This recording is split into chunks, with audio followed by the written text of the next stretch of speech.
The Standard newspaper has put out a very interesting front page that goes a long way to show the incompetence and malice of State House alongside the entire legislature. Just check out this front page as we try to analyze what's happening here. The header reads, "Use and dump. The puppeteer, communication including excerpts from in-house WhatsApp groups in our possession, revealed President William Ruto's hand in parliamentary misdeeds despite his recent tirade against the House. From passing of the unpopular Finance Bill 2024 to removal of the former Deputy President Rigathi Gachagua and passing of the unpopular laws such as the Affordable Housing Act 2024, Ruto has used Parliament to serve his agenda and not the people's." Now, one thing I can assure you, we are only getting this information because he attacked Parliament, so they are exposing him themselves through screenshots. Now let's look at the first screenshot here. It's called the Project 22. We can even see Murkomen is one of the people in this group. Now Osoro here is saying, "Honorable members of the bicameral parliament, thank you and congratulations. You have restored the dignity of parliament and the country's leadership.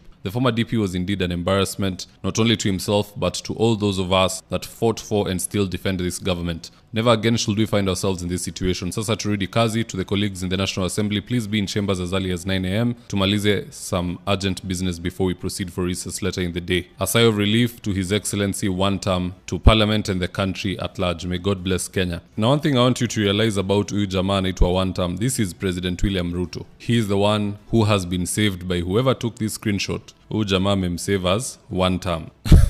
So even his allies don't even like him.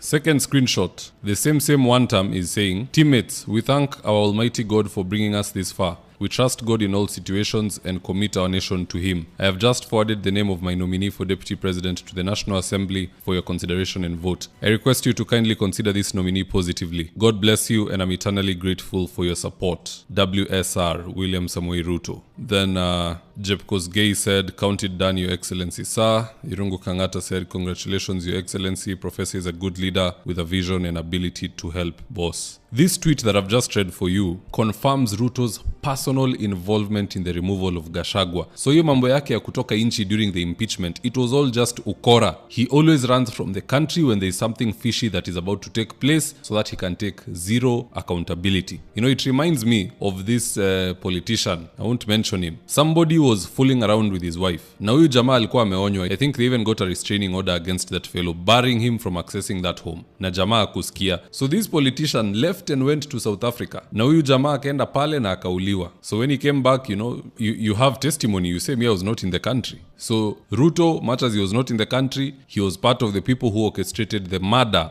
of Rigathi Gachagua, politically speaking. Let's move on to the third screenshot. Here we can see Aaron Cheriot saying, "Control, that's what you should be concerned about. At the height of Gen Z protests, we managed to slow down the internet and that saved the day. You cannot do that with Starlink." So what we are picking here from Aaron Cheriot is this. These guys want to control the social space. Now, not necessarily Instagram, Facebook, and IG. They have no power to touch those. Those don't even belong to any Kenyan entity. They are American owned. What they have control over is your ISP, your internet service provider. They can slow down Safaricom if they want, so much so that you can just load a GIF. They can slow down Zuku or anything else you're using, but they can never mess with Starlink, and that's why they don't want it in Kenya. It's beyond their control. Ruto does not have Elon Musk's number ati atampigia mwambie bwana panga namna hii. It can't happen. Now let's move on to the fourth screenshot, still in this group called the Project 22. Eric Wamumbi here is seen replying to Methu and he's saying, "He took me through hell for 3 months. He is lucky he had hell for 4 weeks.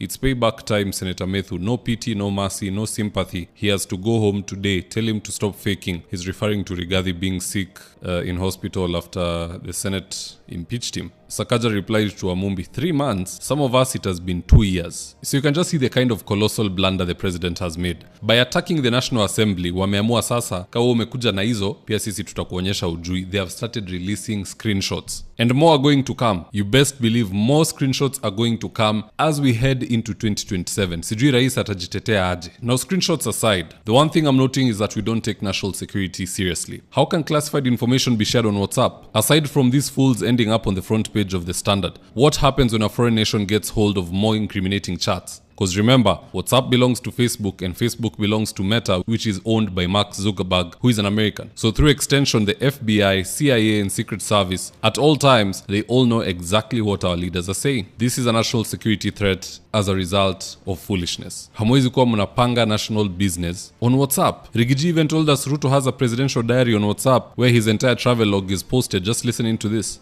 We have a diary for the president where I am there, my private secretary is there, my chief of staff is there, and all his issues are there. So we align. I think about a week ago, we were removed from that diary.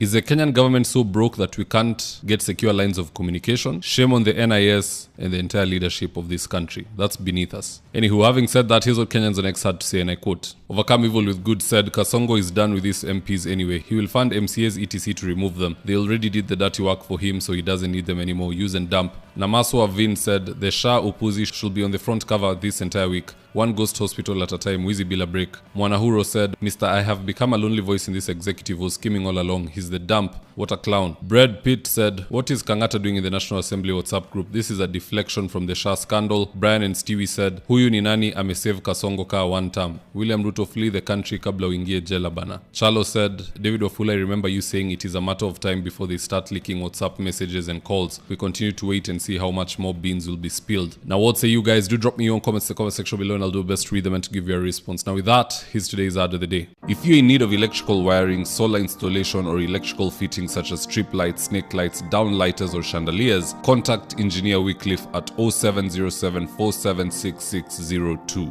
and he'll get your house dapped up.